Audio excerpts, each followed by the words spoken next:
Hello everyone, आज है 3 नवंबर और आज इस वीडियो में हम बात करने जा रहे हैं वक्रांगी के बारे में।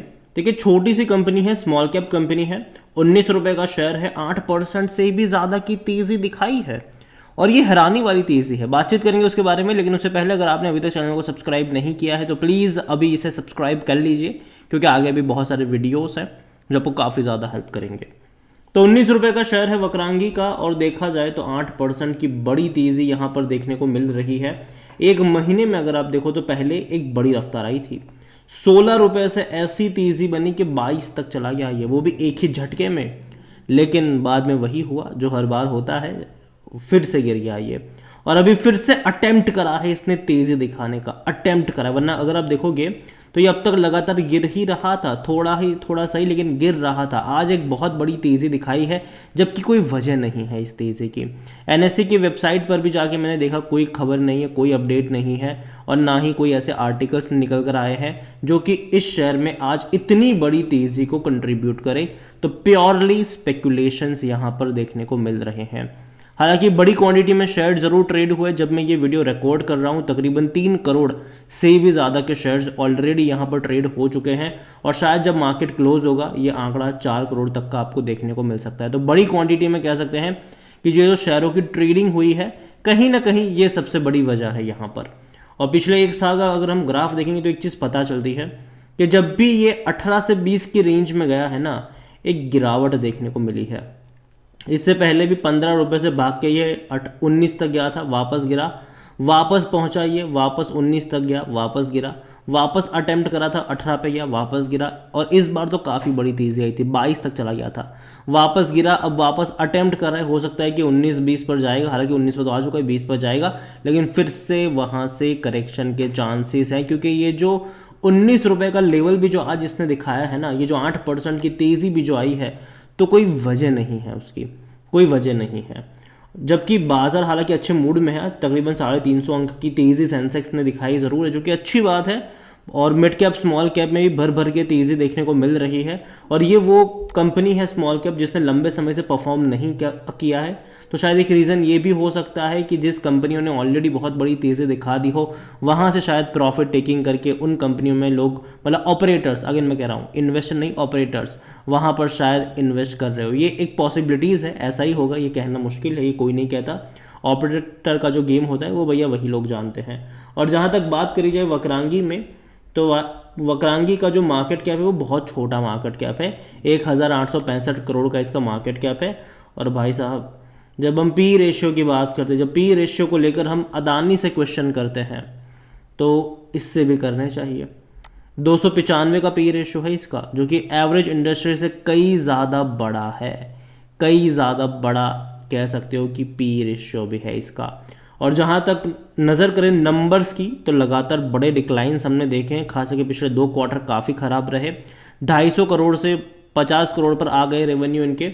और जहाँ तक प्रॉफिट्स की बात करी जाए, तो जो पहले प्रॉफिट एटलीस्ट 5 करोड़ के भी होते थे क्वार्टरली, अब तो वो लाखों में आ चुके हैं। मुश्किल से 35 लाख आ रहा है, 50 लाख आ रहा है, तो काफ़ी कम है। और मार्जिन बहुत ज़्यादा ख़राब है इनके।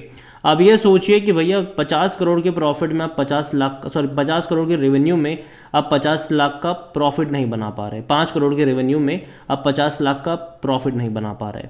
तो मार्जिन अगर आप देखोगे तो पॉइंट में है इनके। और ये एक कहीं ना कहीं एक क्वेश्चन वाली बात है कि मार्जिन बहुत थिन है इनके, और आगे भी ये चीज़ रहेगी। इनके जो मार्जिन है वो हमेशा थिन ही रहने वाले हैं। आप इनसे ये एक्सपेक्ट नहीं कर सकते कि भैया बड़े मार्जिन से आपको दिखाए। देखो, बीच बीच में खबरों की वजह से शेयर में तेज़ी आती है। अभी बीच में, अभी पिछले महीने जब जेके सीमेंट के साथ इन्होंने टाइप करा था, खबर आई उस दिन तेज़ी नहीं थी, एक हफ्ते बाद तेज़ी देखने को मिली। तो ये थोड़ा सा हैरानी वाली बात है, सरप्राइजिंग वाली बात है। और अगेन मैं कह दूँ, उससे इनके बिजनेस में कोई उतना बड़ा मतलब असर नहीं पड़ने वाला है। इससे पहले भी इन्होंने ट्रैवल को लेकर पार्टनरशिप करा था, इन्होंने डीमिट अकाउंट ओपन करने को लेकर पार्टनरशिप करा था इन्होंने, लेकिन फिर भी कुछ नहीं हो रहा है। मतलब इनके रेवेन्यू प्रॉफिट पे कोई उतना बड़ा असर नहीं पड़ रहा है। तो कहीं ना कहीं कंपनी को भाई साहब सोचना पड़ेगा, अपने प्रॉफिट्स को इंक्रीज करने पड़ेंगे, अपने मार्जिन सुधारने पड़ेंगे। इनके वक्रांगी केंद्र में आपको कई तरह की सुविधा मिल जाएगी डेफिनेटली, लेकिन बात यह है ना कि इनकी जो रीच है ना वो छोटे शहरों तक सीमित है। बड़े शहरों में बहुत कम वक्रांगी केंद्र, शायद ना के बराबर वक्रांगी केंद्र आपको देखने को मिलेंगे।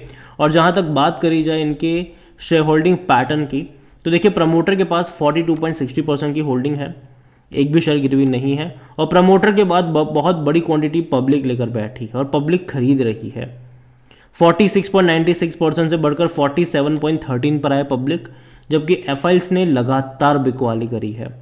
एफआईएल्स की 7.67% की होल्डिंग 4.11 पर आई और अभी 3.97 पर आई। तो एफआईएल्स लगातार बिकवाली कर रहा है। और यहाँ पर अगर हम बात करने जाए एफआईएल्स के अलावा, अगर हम बात करने जाए अभी यहाँ पर, तो म्यूचुअल फंड्स कुछ भी नहीं है उनके पास। इंश्योरेंस की 6.32% की होल्डिंग 6.29 पर आई है। और यहाँ पर इंश्योरेंस में एक बहुत बड़ा जो हिस्सा है वो एक्चुअली में एलआईसी के पास है। और जहाँ तक बात करें वक्रांगी को लेकर, तो देखो मेरे हिसाब से 18 से 20 रुपए का जो लेवल है वो डेफिनेटली एक बड़ा रेजिस्टेंस वाला लेवल है। और वहाँ पर एंट्री करना मतलब बहुत ही रिस्की मामला हो सकता है। वहाँ पर एंट्री काफ़ी रिस्की हो सकती है, ये मेरा मानना है। और अगेन मैं कह दूंगा यहाँ पर कि देखो नंबर्स अभी भी इनके कब आएंगे कुछ पता नहीं है, सितंबर क्वार्टर के, लेकिन वेट करते हैं कि जल्दी नंबर आ जाए, क्योंकि नंबर के ऊपर बहुत सारा गेम टिका हुआ है इनका। क्योंकि देखा जाए अगर हम हाल फिलहाल में, तो पिछले 2 क्वार्टर बहुत बहुत बहुत ही ज़्यादा खराब रहे हैं। अभी देखते हैं कि सितंबर में किस तरीके से नंबर्स रिप्रेजेंट करते हैं।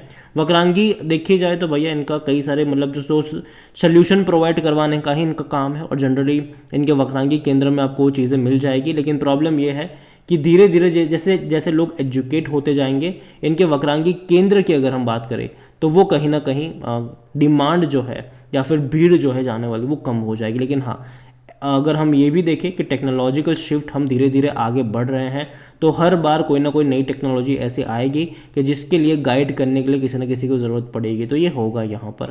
तो ऐसा नहीं है कि भैया पूरी तरीके से मतलब ख़त्म हो जाएगा, लेकिन हाँ इतना ज़रूर है कि भैया वक्रांगी केंद्र के जो बिज़नेस है मार्जिन से आप ये नहीं कह सकते कि बहुत ज़्यादा बढ़ जाएंगे। हालांकि कंपनी की अच्छी बात है कि डेट फ्री है, कर्जा नहीं है इनके ऊपर, ये एक अच्छी बात है। और जहाँ तक बात करी जाए, मैं यही कहूँगा अभी के लिए कि अवॉइड करिए, ये मेरा ओपिनियन है, बाकी मर्जी आपकी है। और हाँ, प्रॉफिट टेकिंग के मौके बनेंगे 20-21 पर, तो नज़र रखिएगा इसके ऊपर। और ख़रीदारी के मौके मेरे हिसाब से अभी तो नज़र नहीं आ रहे हैं, ये मेरा मानना है, बाकी मर्जी आपकी। इसके अलावा एनालिसिस के लिए जिस पोर्टल का मैं इस्तेमाल कर रहा हूँ, ट्रेड ब्रेन्स, अगर आप भी इसको यूज़ करना चाहते हैं तो लिंक मैं आपको डिस्क्रिप्शन में दे दूंगा। और अगर आप मेरा कूपन कोड HSA20 का इस्तेमाल करोगे तो आपको 20% का डिस्काउंट भी मिल जाएगा। कई सारे बेहतरीन फीचर्स है यहाँ पर, जिनमें से एक है कि जो बड़े बड़े इन्वेस्टर्स है वो क्या खरीद रहे हैं, उनका पूरा पोर्टफोलियो आपको यहाँ पर मिलेगा, वो भी क्वार्टर ऑन क्वार्टर अपडेट के साथ। ये वही लोग हैं जो शेयर बाजार में बड़ा गेम खेलते हैं, ये वही लोग हैं जिनके पोर्टफोलियो में आपको ज़्यादातर स्मॉल कैप और मिड कैप भी देखने को मिल जाएंगे। तो देर किस बात की है, लिंक डिस्क्रिप्शन में है, कूपन कोड का फायदा उठाना भूलिएगा नहीं। वीडियो को यहीं पे एंड करता हूँ, पसंद आया हो तो लाइक करो, शेयर करो, चैनल अगर पहली बार हैं तो प्लीज़ सब्सक्राइब करें। और वक्रांगी के बारे में आप क्या सोचते हैं वो भी आप मुझे कमेंट में लिख के बता सकते हैं। Thank you.